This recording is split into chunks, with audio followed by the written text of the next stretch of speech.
a great question. Yeah, that's a good question. Hey out there, Denver music fans. It's time for yet another installment of my fascinating web series, Asking Interesting Questions, where I ask all the local Denver bands some interesting flipping questions. As with last month and the month before that, my tape deck is still in for repair, so I'll be handing out tonight's bands some interesting sci-fi stories.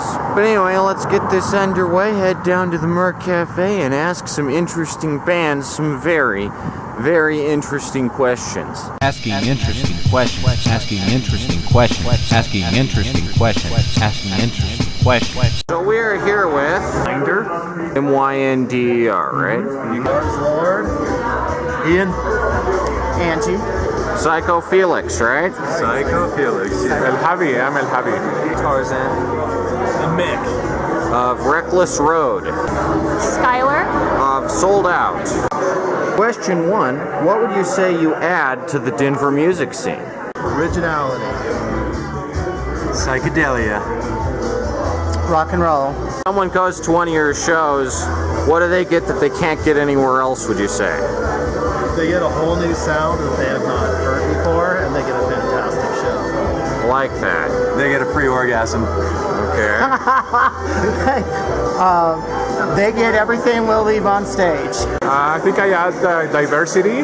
One, just because I'm from Mexico City, obviously, but then also my music style, the fact that I do instrumental, acoustic guitar, flamenco inspired. I think I add that aspect to diversity. You don't see too much flamenco in Denver? Not much. Some traditional, there's a couple traditional, and there's a few kind of fusion guys, but very little compared to other states like New Mexico, for example. They got style, you know, grace, and a good sound and smile, some good vibes. I'd say just a sense of camaraderie and community. The way we put together music is, I'd like to say, a little less typical than what you'd see. It's kind of hard to nail down what our sound is because we all just have so many different backgrounds and influences, and I think that's what makes us special. What are your backgrounds? Backgrounds, we've got a lot. We've got some classic rock backgrounds, a lot of indie rock background. We've got some metal background, hip hop, R&B, blues rock, psychedelic rock. Really tons of influences. Yeah, a ton of influences. I see the classic rock, just in that hairstyle. Oh man, you got great hair too, you know what I mean? Yeah. I like to think that I add another queer voice as a queer songwriter and artist in That's the Denver very scene. important. Would you say Denver has overall good queer representation as far as its music goes? I would say it's definitely there if you know where to look, but I definitely think we could be better. Well, I think we try and blend a lot of different genres together and try and break down some walls as to, you know, what types of fans will be at our shows. You know, hopefully you get some fans of rock and pop and alternative and all those things. So I'd like to believe our music is diverse enough that everybody can get there. We'd love to give you some new sounds you've never heard either. Okay. Question 2. What's the weirdest technique you've ever implemented while performing? Oh man, that's a tough one. Just most interesting one is kind of just simple, just screaming honestly instead of singing. Sit. I mean, simply put. You got any cool pedals? No. Broke's a joke. I just got a couple of new amps. Still looking to get on the stage, dude. Like, I'm hungry. We're hungry. Like, you know what I mean? Not too much distortion though. It's there when it's needed. We love that. But you're trying. You don't rely too much on gimmicks as like a crutch, right? No, we definitely rely on the talent for sure. We have some weird stuff where we record a lot of noises backwards and then we'll reverse them, and so the recording of it ends up sounding kind of strange. You know, it's still the right notes and everything, but it kind of has a strange characteristic to it. So we like to experiment with things like that. I like slide my fingers instead of actually like tapping the individual notes when I play. Mostly because my hands aren't big enough to play bass properly, so I've had to improvise my own techniques. You like sliding. Crunch Crybaby mixed with feedback, mixed with keyboards and screaming vocals. Would you classify your stuff as psychedelia? Some of it, yes. Some of it's a little harder. Some of it's a little more jammy. Got a little something for everybody. Yeah, psychedelic prog rock, classic rock kind of vibe. It's pretty slushy. Slushy. I don't believe it's slushy. You like the sharp stuff. More like hell. It's pretty like the- hard hitting. all right. We like to raise everyone's. We like to make sure you know we were there. What's the weirdest technique I ever implemented while performing? I don't know if it's weird because it's common in classical guitar, but it's weird as a guitar player to really achieve mastery of this technique. It's called tremolo. That requires repetitive note with the 3 fingers while the thumb is doing a bass line and the ring, middle, and index are constantly playing the one string. No feeling. Here, sit a little closer together. All right. Scoot in a bit. Question 3. Do you enjoy creating or commissioning music videos to accompany your songs, and if so, why? I have not had the chance to yet create or commission a music video, but I would love to in the future. What are some of your favorite music videos? It's out there. Everlong by the Foo Fighters is a classic. That's a great one. I think Meds by Placebo. I think a lot of Placebo's music videos had a lot of great work done in them. Nothing more comes to mind, but I'm sure there's tons more. Creating. And it's just because we love the creative process all the way around, every bit of it, from the music to the art to the video and everything in between. It's all part of the process to us. But I would love someone to make a video for us. Yeah, that would be kind of cool. It would be very cool to have a video made. Which music videos would you recommend viewers watch? Probably Hedgehog would be number 1, I think, or Hedgehog. yeah, we have a YouTube channel, Positive People. Would be fun. Shelter. Maybe some Shelter from the Storm. I don't think we have that as in an individual track, but I'll put one there. I do enjoy it because I'm not an expert on making videos, so it's nice to have somebody else doing it. Do you have any music videos? I do have a few music videos, yes. What are they called? The first one I got done is called California. I have another one called El Duelo. I have Whispers from Eternity. I have The Last Goodbye. I have Recuerdo a Paco, El Refugio. I have quite a few. Quite a few? Yeah. They're all commissioned. Correct. Yeah, definitely. We really we're big fans of media in all forms. We're big movie fans and things like that, and we think the visual art is a really important aspect of making music, because I think it's something it gives you the opportunity to really explore your songs in a different way and in a different light. So yeah, we really enjoy making cool kind of creative promotional videos for all of our music, because it gives us an opportunity to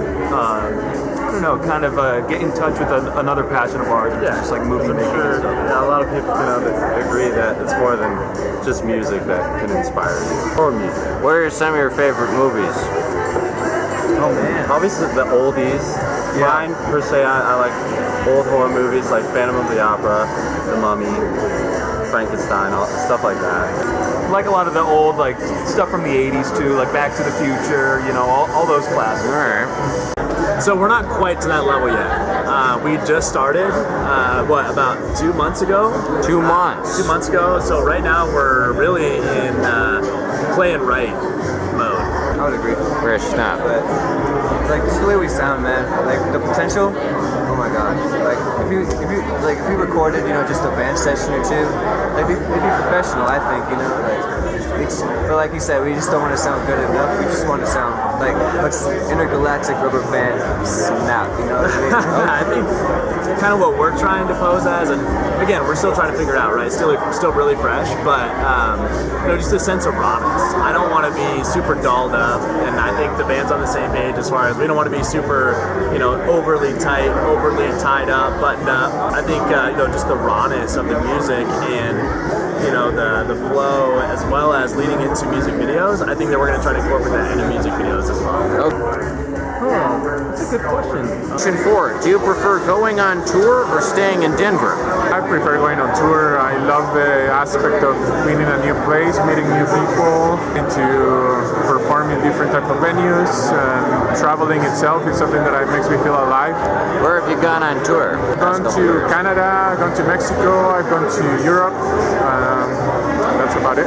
Oh man, I don't even think we can answer that yet. We haven't even talked about that. We haven't even talked about it yet. I think, I mean, right now, Denver is, where I grew up. I'm a native, so it's important to me to establish roots here. But, we're not quite to that stage yet. But eventually. You like Denver? You think Denver could benefit from having you a lot of the year around here? I'd like to think so.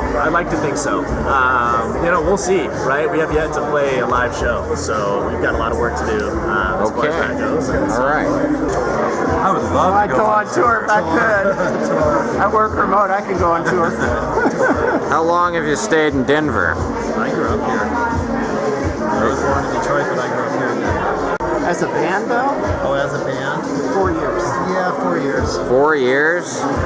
Wow, that gets to you, doesn't it? I have to count 2 COVID years in there, so subtract Right. a couple years right there. Okay. Well, I guess it's too early to say, but I'm guessing our answer eventually will be going on tour because I think we like to travel and experience new things. So I think eventually getting to a point where we can play in different cities will probably be, that's something we look forward to getting to that place. So Seeing all those new faces would be great. yeah.